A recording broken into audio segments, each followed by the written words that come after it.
Hello everyone, my name is Shivam Dubey. This is the time probably many of us would be witnessing first time in their lifetime. Yes, I'm talking about the pandemic spread across the globe. Yes, it's about coronavirus. So today going to be discussing some potential impacts of this COVID-19 virus on the economy. It will first I'll try to have a look on the global economic side, then primarily to the Indian economy. Then I'll try to give some ways forwards to how to deal with this situation, some of the policies that the current central banks or the government can take. So moving forward, something about me. I'm a PGP student of 1921 batch in IM Trichy. Let's move forward. So the impact on global economy. Starting with, I like to have a brief discussion on the numbers of real GDP growth rates. I'll be trying to compare last 3 years data of top countries like US, China, Japan. As we can see, there's already a decline in the real GDP percentage when it comes to 2018 2019. For its US, the growth rate was declined to 2.3 when compared to 2.9. So similarly for China, Germany, France as well. India also has a huge dip from 6.7 to 5.3 when it compares to 2018 and 2019. So COVID-19 is a unique because it can give both supply and demand shocks. Secondly, the global economy was already in a precarious state in 2019. The risk of global recession was already been thought of, and this shutdown of economic activities can be a great disaster. Next, uh, it can give the severe damage to the demand shock, that because the people are not allowed to move because of this lockdown and quarantine. People are not allowed to move. The demand have gone down. Alongside, the production is also curtailed. Many firms will not have necessary inputs. So uh, I'll next I'll try to have the to discuss some of the impacts of social distancing. That's the primary measure taken by many of the countries to at least have a short-term resolution so that we can uh, keep away the affected people away from the normal people. So this graph actually talks about year-on-year change in total restaurant diners. Why this data has been taken? Because restaurants can be a useful proxy for person-to-person retail activities. Retail activity is something where consumers are directly involved. So this can give us a fair bit of an idea. Global restaurant diners have were down to 89% as on 18th of March itself, and it's predicted it will go down even more. Many restaurants already operating on very thin margin will be forced to lay off, and there can be shutdowns of the outlets as well. We can see countries like US, UK, Canada have already seen a huge decline as on 18th of March. That is reduction by 80%, and it's expected to go more down. So nextly, I'll try to have a brief on how the growth rate can be. These are basic components that actually drives the GDP. That is consumption, investments, government expenditures, exports, etc. We can see when we compare 2019 to 2020, it's a forecasted image as predicted by various forecasting agencies. This data comes from a report that was recently published by KPMG.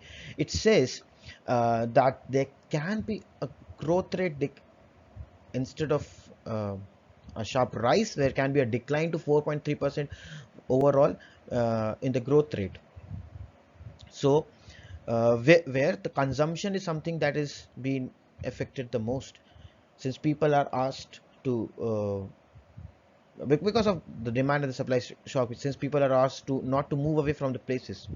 The impact on the US economy is likely to be high due to lower consumption, weaker business investments, and lower inventory accumulation rising from combined supply and demand shocks. Moving ahead, now let's discuss some impacts on the Indian economy. So here's a quick overview about the Indian economy before this pandemic. We have been seeing from last 5 years there have been a steady increase in the real GDP growth rate in 2015 and 16, but after 18 and 19 there can be a steep decline when when it comes to real GDP. So already we were Indian economy was also going from the same phase as the global economy was. It was decelerating in the last 4 to 5 quarters, and this outbreak of COVID-19 posed some new challenges. So some of the immediate steps taken by government was as of now is 21 days lockdown, that where only the essential commodities are allowed to be sold, that too in a very fixed time period. Many of the industries are currently shut down completely so that there is no production as well. While Indian business, barring a few sectors, can possibly insulate themselves from global supply chain disruption caused by the outbreak due to relative lower reliance on the immediate imports, their exports to COVID-19 affected nation could also take a hit. So, when it comes to India, the three major contributors to GDP were the private consumptions, investments, and the external trade. Just from the numbers point of view, this consumption of for Indian GDP accounted to be 60%. That is huge for a country like in India. Let's move forward. So, based on the current situation, there can be three possible scenarios that a country like India can witness. Scenario one: a quick retraction across the globe, including India, by the end of April or by mid-May. We can experience just as China has already uh, almost overcame this situation and came to normalcy. Normalcy. Other nations are also largely contain the spread of COVID-19 pandemic, and large fiscal and monetary stimulus and will start to work sooner than expected. So if this happens, the lockdown can be removed by April end or mid-May, and India's growth rate can again uh, go back to the normal pace by the end of 2020, financial year 2020, that is maybe 5.3 to 5.7%. Second scenario, while India is able to control this COVID-19, but there's still a significant global recession because of other countries. Even under this scenario, the impact on Indian growth in terms of global spillovers will be meaningful because India is also involved in various trade activities with other countries. So India's growth rate will be lower compared to the scenario one, but yes, then also it can go for a steady rate of around about 4 to 4.5%. Scenario 3: COVID-19 actually proliferates within India and lockdown gets extended. That is something, maybe we have a long lockdowns, maybe for more than 3 to 4 months. This could be a uh, problem because the internal domestic production as well as the exports both will be affected, and we can see the Indian growth rate may fall below 3% of the in this scenario. That is something the other countries are already started facing it. Moving ahead, uh, two things primarily drive the economy. That's first is the demand side, and second is the supply side. I'll try to discuss something about the demand side. Okay, so as we know, the GDP is the primary factors that drives the GDP is consumption, investment, the government interventions, and the net exports and imports. So, what this lockdown has can give impact on the demand sides. We have listed the consumption part because that is the significant, as discussed in the earlier slides. It contributes 60% of the Indian GDP. These are the numbers when it comes to consumption. The food food and non-alcoholic beverages accounts the major share, that is around about 26 to 27%, whereas transport becomes the second highest, that is around about 17.6%, followed by housing, water, and others. So we can see because of this abrupt stop and the lockdown that the government has taken, the transport sector, recreation and the culture sector, as well as restaurants and hotels, this can be something that can see a sharp decline. Abrupt stop of urban activities could lead to a steep fall in consumption of non-essential goods because only essential goods in the lockdowns are allowed to be consumed or transported. The impact would be even more severe if the domestic supply chain disruption caused by 21 days lockdown will affect the availability. Moving ahead, the supply side impact on Indian economy. So this is a basic these are some numbers where India is actually involved in exports.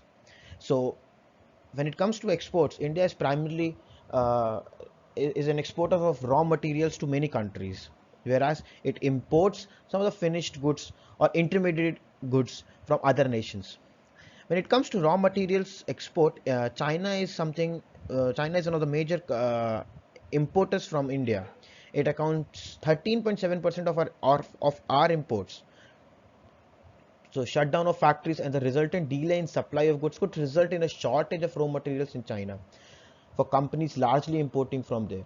So if uh, there is a shortage of raw materials to the manufacturing hub of China, so automatically the intermediate goods and the finished goods can also take a hit, because we when it comes to China, uh, we are highly dependent on these 4 to 5 sectors, that is electrical machineries, nuclear reactors, organic chemicals, plastics, and fertilizers. These numbers, on the graph shown by in the blue color is something that is imports primarily from China.